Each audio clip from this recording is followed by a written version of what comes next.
Materi selanjutnya adalah memahami confession fatigue, dukungan kesehatan mental pada praktisi kesejahteraan hewan. Mungkin teman-teman juga baru, apa sih ya gitu, apa sih confession fatigue, masa iya praktisi kesehatan hewan bisa kena kesehatan mental gitu kan, anti. Ya, materi ini akan disampaikan oleh Bapak Matt Backhouse. Beliau adalah Head of Stray Animal Care Southeast Asia for Post International. Kepada beliau saya persilakan.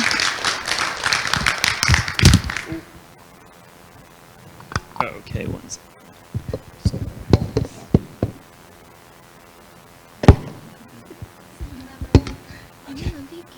Prepared. Thank you, everybody, and that was super lovely and a really good example of just compassionate leadership in action as well. Hopefully, I'm not going to kill that lovely mood by talking about compassion fatigue and mental health, but we'll see.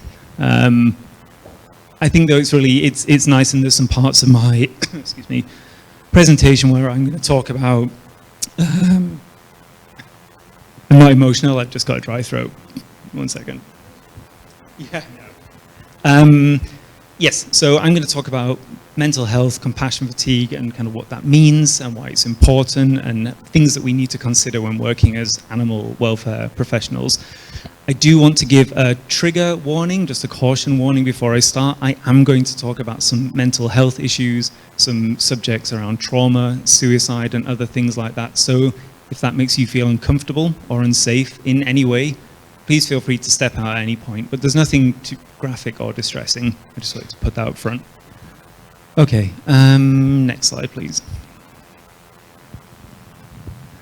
Okay, so just to sort of introduce myself a little bit, my name is Matt. I've been working and living in Southeast Asia for the last 15 years. I started working in wild animal rescue and sanctuary work.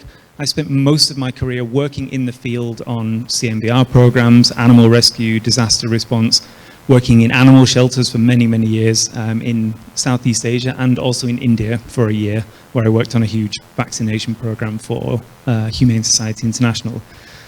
Now I'm responsible for our stray animal care programs in Southeast Asia, so most of my day is spent at a laptop, unfortunately, but I do still do a lot of work on dog and cat meat trade.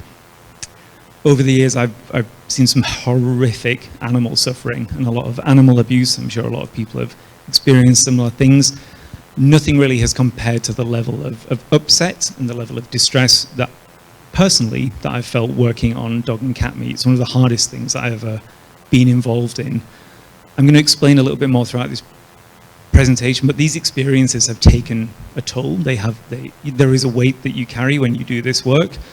And over the years, this has kind of caught up with me at times. So this is why I'm here talking to you today about this. So we just want to start with some definitions and key terms, just as Karen's presentation was on compassionate leadership, but just to make sure that we're kind of clear on the definition. So many people get these mixed up, right? So sympathy would be when you understand what the other person or animal is going through and you feel sorry for them. Like, oh, that's terrible, and you can but you're removed from that. Empathy is where you're actually feeling it. You are feeling the pain that the other animal or person is feeling.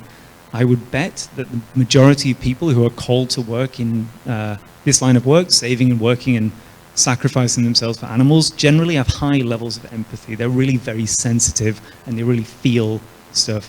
Even, with climate crisis and other things, you really feel it, and you can't kind of let it go that easily.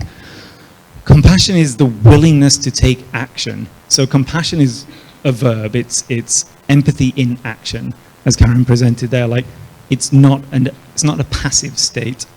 So to be compassionate is to be, I see that suffering, I see that pain, I am going to do something about that. I'm going to move myself towards the burning building, Okay, so next slide, please.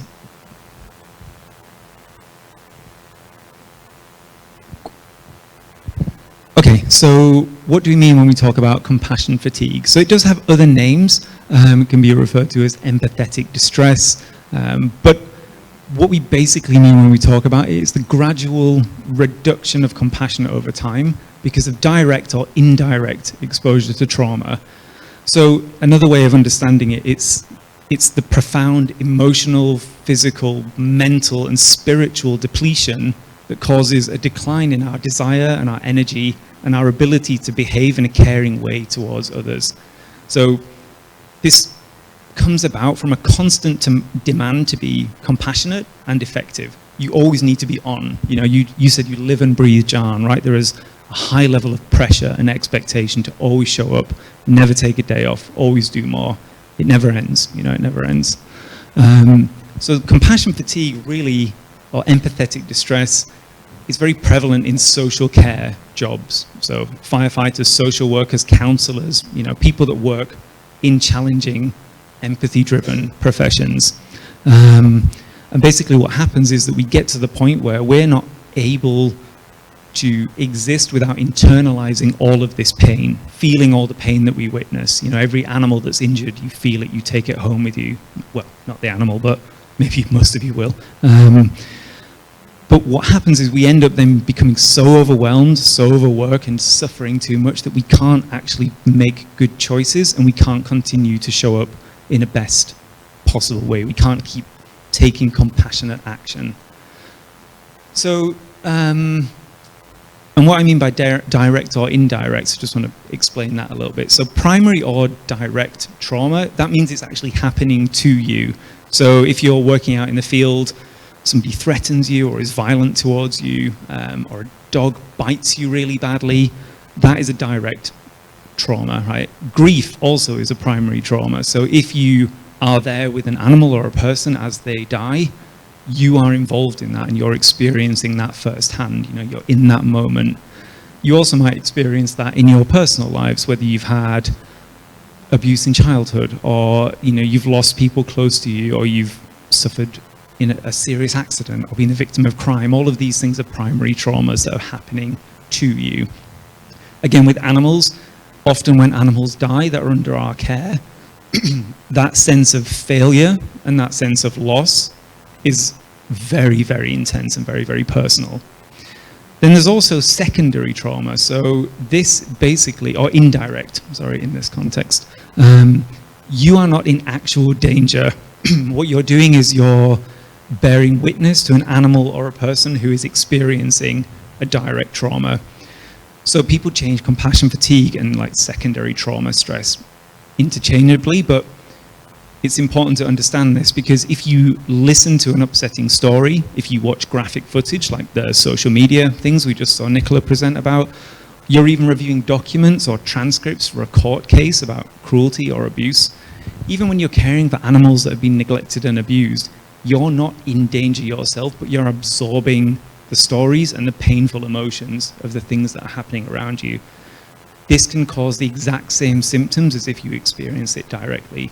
So this again is an important distinction in the animal welfare world because people that work in comms or do our social media or work in the office, you know, all these people that support the people in the field, they suffer too, but maybe they don't realize that they do because they're not firsthand, you know, they're not out there. And so this quote, I think, really sums it up well. The expectation that we can be immersed in suffering and loss daily and not be touched by it is as unrealistic as being able to walk through water without getting wet, you know. So this is something that's important and necessary to talk about. But I just want to ask if you can raise your hand, do you think compassion fatigue is the same as burnout? If you've heard that phrase, hands up if you think it is the same thing. Okay, and what if you think it's different? Okay, that was a confusing show of hands because there was only 2 for yes and none for no, but anyway, let's proceed.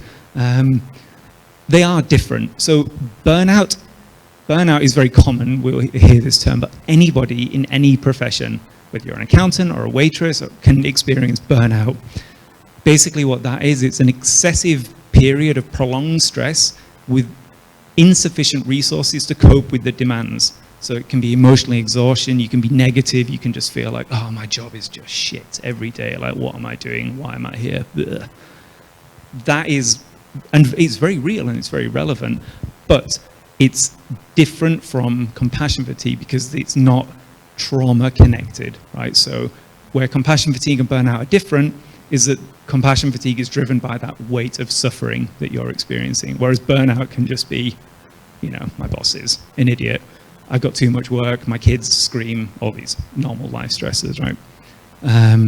So it's important to know the difference, and it's then important to kind of recognize the difference between being stressed, being burnt out, and suffering with compassion fatigue or empathetic distress.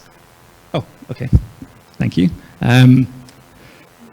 So this is Gladys, by the way. She's just a lovely old dog. I just needed to get her photo in the presentation. So why am I talking about this, right? So as I mentioned, I've been doing this kind of work for the last 15 years now. Over those years, I've had some intense emotional and empathetic distress episodes, right? And it's important to be honest. After I worked in India for a year, I was so wrecked, broken, and miserable, I ended up not working for 6 months. I had a full nervous breakdown, couldn't work, I couldn't eat, I couldn't sleep, I couldn't function. And I thought that was me done with animal welfare. It's just too hard, I just can't do it, I'm not strong enough, that's it. You know, I'm gonna go and be a hipster barber or a tattooist or something. What I realize now is that the time thinking that I wasn't strong enough to cope was not correct. I was just in a place where I was just really exhausted, and I didn't have the tools or the language to recognize what was happening, and I didn't have the resources to help me kind of work through that. And over my life since I was quite young, I've struggled with depression, which again is okay. It's a normal thing for people to suffer with various different ailments, and it's also okay to have that and live with that and find different ways to manage it. So that's the reason why, instead of talking about something to do with animals, I kind of now I'm talking about compassion fatigue, because I've seen so many excellent people, friends, colleagues over the years who've left this profession, even who've left this world, because they just couldn't cope and they didn't have the support they needed to kind of make sense of it, you know. Okay, so next slide, please. I definitely did kill the mood, but it's okay. So what I'm talking about is signs and symptoms of compassion fatigue. So again, I'm not going to go super deep into all of this. It's a big, complex subject. I just wanted to give you like a kind of overview and some kind of key points to look at. So when I found this list way after my sort of year where I wasn't able to work, I mean, I could have ticked everything, really. You know, I look through this list and I go, oh yeah, anger, number one, every day. Why do people do this to animals? Why this, da, da, da, you know. All of this, you know, frustration, sadness, shame. Shame is a huge one. So guilt and shame, I think, are the driving forces for a lot of people's behaviors, you know, like, and it's important to understand the difference. Guilt is, I feel bad because I didn't do that thing, or I feel bad because that thing happened. Shame is, I am a bad person because that thing happened. Those two are very different, and shame can be how you view yourself in the world, not how you view the thing that you did. Feeling inadequate is never enough, you can never stop. Resentment, you're kind of pissed off with everybody around you. Dark humor is a funny one, especially being from the UK, where we use humor as a way to avoid talking about our feelings, but it can be really quite negative. And then you've got all these other things, one of them being numb to violence, right? Like I had this as well. There was a day in India, I had to euthanize 10 dogs in one day, and they were all horrifically injured. At the time, it just didn't go in. You know, I just did my job, I sat down, you know, ate my lunch, and then I went home. I think about 3 months later, it kind of hit me what had just happened. But in that moment, because you just have to cope, your brain just goes, okay, let's keep moving forward. So one of the tricky ones as well that I just want to touch on is seeing yourself as indispensable. This one is a trap that everybody I've met in animal welfare, for the most part, will fall into. Only I can do it. Only I can save them, you know. Nobody else, nobody else. If I have a day off, everything goes wrong, you know. And you can be very important in the work that you do, and you are very important, and the work that we do has value and meaning, but it's not everything, and it's not the only thing. And again, like, it can be a trap, because the more that you do that, and the more you stay in that kind of state of mind, the less useful you are over time. So for me, I would never take a day off, because I thought, more animals to save, right? What I realized though is most of the days that I worked, 3 months with no days off, probably about 50% potential, I would say. And when I started to take breaks, take days off, eat, sleep, normal human functions, my work got better in a shorter amount of time. So it's important, to kind of look at these things and recognize them in yourself as they're happening. And again, not to feel bad about it, right? This is just part of it. Next slide, please. Okay, so some sort of check-in points that you can do with yourself. To be honest, if you have those feelings, like it's okay to feel like that. It's okay to feel angry, pissed off, frustrated, all of the things on the list. All of them are okay. What is important is to acknowledge when you feel like that, without judgment. Today I am angry. I feel like a failure. That's okay, It's better than going, nope, I'm not going to talk about this. Put it in a box, shut the door. Sharing how you feel with somebody that you trust, again, like this is super important. Having friends and community and people that you can tell about this, It makes me uncomfortable telling all of you that I had a nervous breakdown, but it's important because then it means it's taking away some of the kind of weirdness around it, It's normal, it's okay. Be kind to yourself and others. That was again in Karen's presentation, which was really on point. Try to remember, this is a good exercise to do in an airport, just as an example. If you're in an airport and somebody's just being annoying or slow, and you just, oh my God, like, what are they doing? Like, why is this person doing this? You can think, what is their life like? What is happening to them? Maybe they're going because they're flying to a funeral. Maybe their cat's sick. Maybe X, maybe this. Maybe they had a fight with their husband, spouse. As soon as you think that thought that maybe this person's being annoying, maybe they've never been to an airport before, it takes it down a notch, You can sort of think, okay, maybe this person's having a really bad day. And do things that bring you joy. I didn't do this for the longest time, but even small things, like something every day you can just spend a couple minutes. For me, now, every day, I sit in the garden at my house with my 2 dogs, well, 4 dogs, but 2 of them mostly outside. I just take 5 minutes playing with the dogs, and that brings me joy. No phones, no selfies, no nothing, like that's it. And that works for me, but it can be something else for you, cooking a meal, just whatever it is. I'm going to share a lot of resources after this. There's things you can read about this, there's other stuff. But for now, I'm just going to skip on to the next slide. And the reason that all of this stuff is important and the reason that we're going to talk about it, next slide, please, 2 minutes, is because as much as it's difficult to talk about, suicide in veterinary professionals and animal welfare professionals is extremely commonplace. Animal welfare professionals and veterinarians have a suicide rate which is one of the highest out of any job sector. There is so much study on this, there is so much research. Again, I've just shared a few links to some articles, and this is not to kind of stay on such a sad point, but it's important to recognize why you need to talk about things ahead of time, why you need to check in with your friends or your colleagues if you're working with somebody and you think some red flags, it's like, I don't know if this person's okay. Checking in with people and making sure, because in our line of work, the suicide rate is higher than police officers, it's higher than firefighters, and so that is something that we cannot ignore, and it's very important to just be aware of that. Next slide, please. So here there's a few resources, which the one at the top specifically was an organization that was founded because of the high volume of suicide in veterinarians. And so this Not One More Vet is centered around resources specifically for vets who are struggling with mental health. There's also a couple Indonesian sort of resources here as well that I found that have counseling, hotlines, and other things. Again, not necessarily needed for people in here, but it's just important to know that there's resources and there's help and there's things available in every country. If you need help, it's there. And I would encourage anybody to find it if they need it. Next slide, please. Okay, so I put this slide in on employer solutions, but I didn't know how good Karen's presentation and video was going to be. So just watch that again, I would say.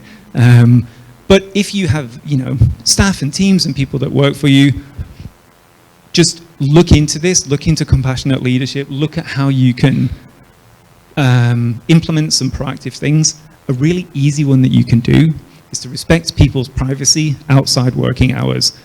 WhatsApp is a nightmare. I have to freely admit that. But if you know that you're awake working at 2, 3 in the morning, but you don't need to send that message, don't send that message, right? Schedule your emails to send it when people are at work. If they have a day off, let them be off, Little things that make a big impact, because even if you've got your notification pops up on your phone, even if you don't read the message, your brain's already going, what is it? What is it? What is it? Oh my God. And then that's it, game over. So turn your notifications off, go and have a spa day, Mary, with no notifications on your phone. And listen to your team, follow all of the advice from Karen. I think just one more slide, please. Okay. And so these are a couple of quotes that really helped me. I just found them really useful. You have power over your mind, not outside events. Realize this and you will find strength. The only thing in this life that you can control is your actions and your reactions. That's it. You can't stop animal cruelty. You can't control other people. You can't make your family not be insane. You can't do any of that. You can just control how you interact with that.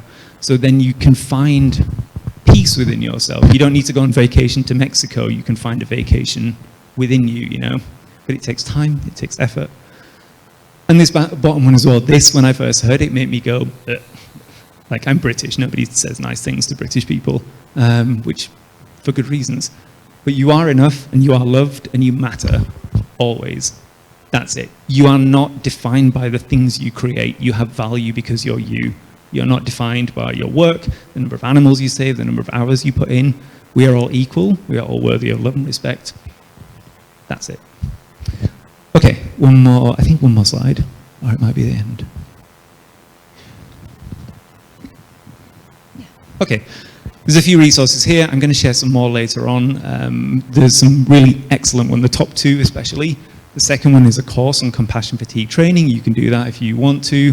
There's a couple good books. Also meditation apps as well. There's a lot of really good free resources to help manage your mental health. If we've got, Dr. Mika, can I have one more minute? Yeah? No? Yeah, no? Oh, you have to take a call. Yeah. So I'm just going to ask you just quickly, we're going to do some Q&As in a second, but just turn to somebody next to you, maybe somebody you don't know, just spend 1 minute, just share something with each other, something that you find hard in your work and something that brings you joy. Super quick. You don't have to do anything, you don't have to give advice, just tell the person next to you something that you find difficult in your work, but something also that makes you happy. Spend a minute doing that and then we'll answer your questions. Okay, thank you.